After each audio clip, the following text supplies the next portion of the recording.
Hello and welcome back to another video. In this video, I'll be talking about how difficult is it to make a Bitcoin payment. Wow, Bitcoin payments are easier to make than debit or credit card are push and can be received without a managed account. Payments are made for wallets, application, earlier a computer on a smartphone.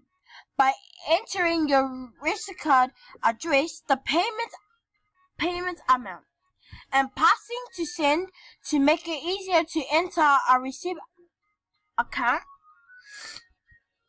Many wallets can be allocated or addressed by scanning a QR code or touching two phones together with an NFC technology. When you scroll down,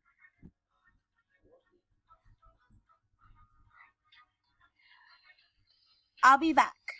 When you look on the right side, it will say send Bitcoin, and below that it will say pay to, and you'll type your address or name. Below that, you will see amount to pay, how amount you want to pay Bitcoin. Below that, you will see a fee.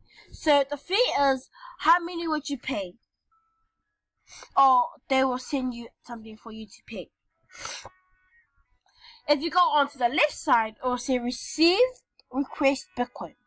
Request Bitcoin is like when they received you, which is right here, which says 1.66. That's the amount that they sent to you.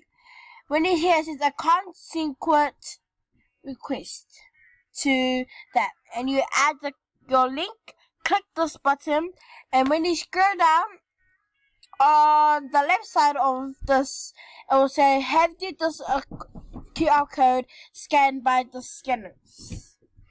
Then you click that or get the app and comments on it to see if it's right.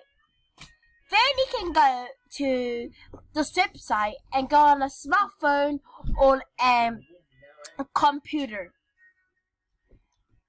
If you don't have a smartphone, you can use a computer to scan it and you'll get onto this app. I can't do it right now because it's just an image. If you want to know more about Bitcoin payments, you can go to this site called WeUseCoin website. It will talk about lots of different things about payments, about Bitcoin. And thank you for watching.